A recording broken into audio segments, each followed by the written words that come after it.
তো hello friends, আবারও প্রকাশিত হলো রাজ্যের পৌরসভাতে স্যানিটারি ইন্সপেক্টর নিয়োগ। তো সেখানে কি বলা হয়েছে আমরা স্টেপ বাই স্টেপ দেখব। তো আপনাদের বোঝার স্বার্থে সেটিকে ইংরেজি থেকে বাংলা করা হয়েছে যাতে আপনাদের বুঝতে কোনো অসুবিধে না হয়। তো ভালো লাগলে অবশ্যই চ্যানেলটিকে সাবস্ক্রাইব করবেন এবং আমাদের পাশে থাকবেন, আর আপনাদের বন্ধুদের অবশ্যই শেয়ার করবেন যাতে তাদেরও উপকার হয়, আর লাইক কমেন্ট অবশ্যই করবেন। তো চলেন দেখা যাক আজকের সেই বিজ্ঞপ্তি, সেখানে কি বলা হয়েছে আমরা এখন স্টেপ বাই স্টেপ দেখব।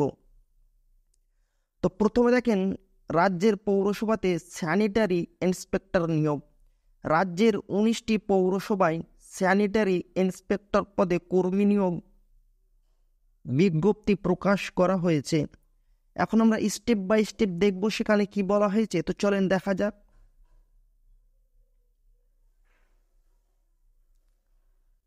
তো দেখেন, West Bengal municipal service commission সংস্থার পক্ষ থেকে রাজ্যের 19টি পৌরসভায় স্যানিটারি ইন্সপেক্টর পদে কর্মী নিয়োগের বিজ্ঞপ্তি প্রকাশ করা হলো।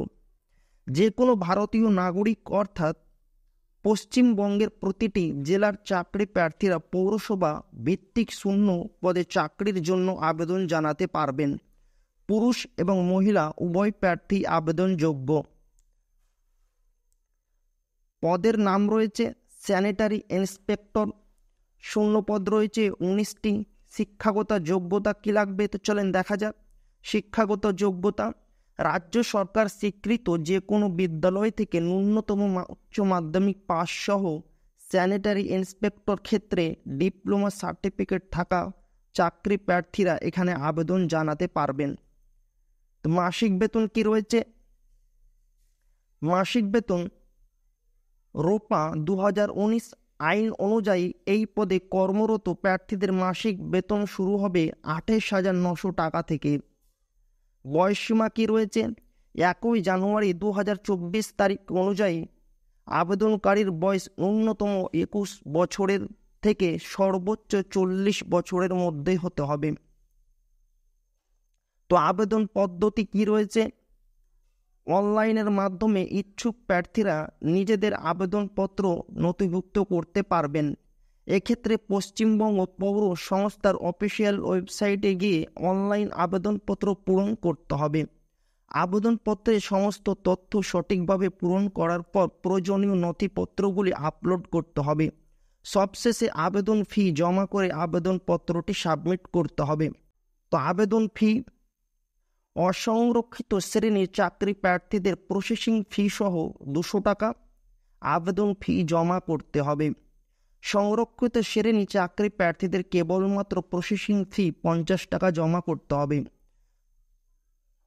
নিয়োগ পদ্ধতি কি রয়েছে? মোট 200 নম্বরের OMR বেসড পরীক্ষা এবং 40 নম্বরের পার্সোনালিটি টেস্টের মাধ্যমে যোগ্য চাকরি প্রার্থীদের নিয়োগ করা হবে। তো আবেদনের শেষ তারিখ কি রয়েছে? 19 এপ্রিল 2024। এখন আমরা দেখব সেই PDF, সেখানে কি বলা হয়েছে অফিসিয়াল PDF। তো চলেন দেখা যাক অফিসিয়াল PDF সেখানে কি বলা হয়েছে, স্টেপ বাই স্টেপ আমরা আলোচনা করব। তো friends, West Bengal municipal service commission আপনারা দেখতে পাচ্ছেন। তো আপনাদের বোঝার স্বার্থে সেটিকে ইংরেজি থেকে বাংলা করা হয়েছিল যাতে আপনাদের কোনো অসুবিধা না হয়। এখন আমরা সেই ইংরেজি PDFটা দেখব সেখানে কি বলা হয়েছে। তো এখানে দেখেন, details of the vacancy position আর ফার্নিশড বিলো। তো সেখানে কি বলা হয়েছে? Name of the post, name of the authority ULB, number of vacancy, category wise vacancy, position. Step by step এখন আমরা দেখব। তো এখানে দেখেন, স্যানিটারি ইন্সপেক্টর পোস্ট কোথায় রয়েছে? নেম অফ দ্য অথরিটি কি রয়েছে? Bankura municipality. Number on vacancy কী রয়েছে? একটাই ভ্যাকান্সি রয়েছে UR এর জন্য। 2 নম্বরে কী রয়েছে? Sanitary inspector diamond Harbour municipality, vacancy রয়েছে একটি UR এর জন্য। তো আপনারা সেটা স্টেপ বাই স্টেপ দেখে নেবেন, আপনাদের আমি অফিসিয়াল লিঙ্ক এবং পিডিএফ লিঙ্ক দিয়ে দেবো, তো আপনারা সেটা দেখবেন, কেননা ভিডিওটা অনেক লম্বা হয়ে যাবে। আপনাদের পিডিএফ লিঙ্ক আমি দিয়ে দেবো, স্টেপ বাই স্টেপ আপনারা সেখানে দেখবেন। তো এখানে দেখেন স্কেল অফ পে কি রয়েছে, 9 of the pay matrix of রূপা 2019 28,900 টাকা থেকে 74,500 টাকা পর্যন্ত আপনাদের বেতন দেওয়া হবে। তো এখানে দেখেন প্রেসক্রাইবড কোয়ালিফিকেশন কি রয়েছে, higher secondary pass from a board or council recognized by the government and also have diploma or certificate in sanitary inspector from any institution recognized by the government। সেখানে বলা হয়েছে আপনাদের যোগ্যতা উচ্চ মাধ্যমিক পাস সরকারি বোর্ড থেকে অথবা কাউন্সিল বোর্ড থেকে থাকতে হবে এবং আপনাদের ডিপ্লোমা সার্টিফিকেট থাকতে হবে, তাহলে আপনারা এখানে আবেদনযোগ্য। তো এজ কি বলা হয়েছে, minimum age limit shall be 21 years on the 1st January of the year of advertisement as is not more than 40 years on the 1 January of the year of advertisement, subject to be age realization as maintained below।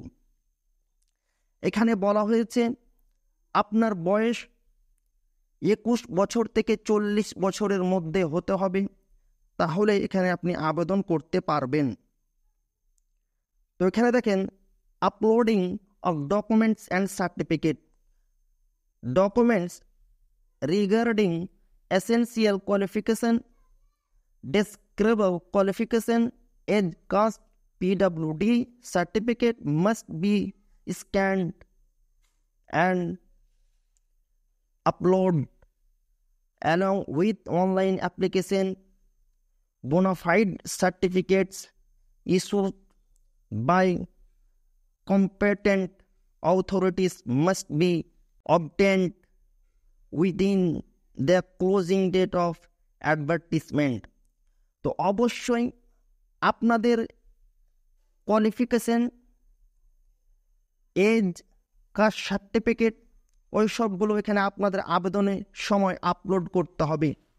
তো এখানে দেখেন age relaxation, the upper age limit shall be relaxable for schedule caste.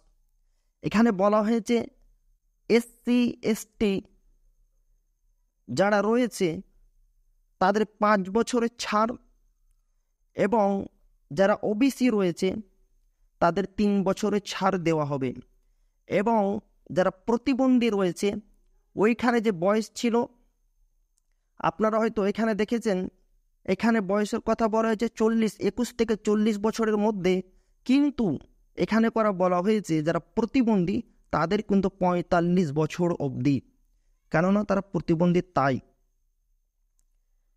তো এখানে দেখেন application fee processing charge, এখানে দেখেন non refundable payable to WBMSC by online mode only.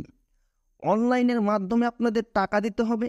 তো এখানে দেখেন কি বলা হচ্ছে সবচাইতে গুরুত্বপূর্ণ, এখানে দেখেন application fee for UR and OBC candidates are race 150 টাকা। তারপর কি বলা হচ্ছে প্রসেসিং চার্জ 50 টাকা। টোটাল কিন্তু যারা OBC UR রয়েছে তাদের 200 টাকা চার্জ রয়েছে এবং যারা SC ST and PWD candidates only processing fee, তাদের শুধু প্রসেসিং ফি লাগবে, অ্যাপ্লিকেশন যে ফি সেটা কিন্তু তাদের লাগবে না। এবং যারা বাইরেকার রাজ্য রয়েছে no examination of fee is available to SC, ST, OBC candidates on other state. যারা বাইরেকার রাজ্যের রয়েছে SC, ST, OBC যে ক্যাটাগরির হোক না কেন তাদের কিন্তু এখানে কোনো ছাড় থাকবে না, তাদেরকে 200 টাকাই দিতে হবে। যে প্রসেসিং ফি থাকবে সেটাই তাদের ক্ষেত্রে। তো এখানে দেখেন method of requirement and syllabus, কি বলা হয়েছে মোড অফ এক্সামিনেশন। এক্সামিনেশন কি হবে সেটা এখানে লেখা রয়েছে, আপনারা সেটা দেখে নেবেন। এখানে কি বলা হয়েছে রাইটেন টেস্ট 200 মার্কের এখানে এক্সাম হবে এবং 2 নম্বর 200 মার্কের এক্সাম হবে। এখানে কি বলা হয়েছে the OMR based written examination for 200 marks consisting of 100 multiple choice question objective question থাকবে। 200 মার্কের এক্সাম হবে, 100টি কোশ্চেন থাকবে এবং 2 মার্কের এক একটিতে 2 মার্ক থাকবে। এবং আপনারা যদি কোনো ভুল অ্যান্সার করেন তাহলে কিন্তু আপনাদের এখানে কি বলা হচ্ছে, এখানে দেখেন 1 and 1 মানে 1.2 আপনাদের কেটে নেওয়া হবে, ওখানে এটা বলছে। এখানে কি বলছে, এখানে পার্সোনালিটি টেস্ট আপনাদের 40 নম্বরের হবে। কলকাতা কমিশনের অফিসে যোগ্যতার ভিত্তিতে এবং SC, ST এর জন্য 35% যোগ্যতার নম্বর প্রাপ্তির সাপেক্ষে মূল নথি যাচাইয়ের জন্য ডাকা হবে, ওইটাই এখানে বলছে। আপনারা ভালোভাবে আরও দেখবেন স্টেপ বাই স্টেপ, তারপর আপনারা আবেদন করবেন। আপনাদের আমি PDF লিঙ্ক দিয়ে দিব। তো ওখানে সিলেবাস কী রয়েছে আপনারা দেখতে পাচ্ছেন, English, general science and mathematics all on মাধ্যমিক স্ট্যান্ডার্ড। আপনারা সেটা দেখবেন স্টেপ বাই স্টেপ, কেননা ভিডিওটা অনেক লম্বা হয়ে যাবে। এখানে দেখেন লাস্ট ডেট কী বলা হয়েছে, last date for registration for online application and the process of submission of application must be complete.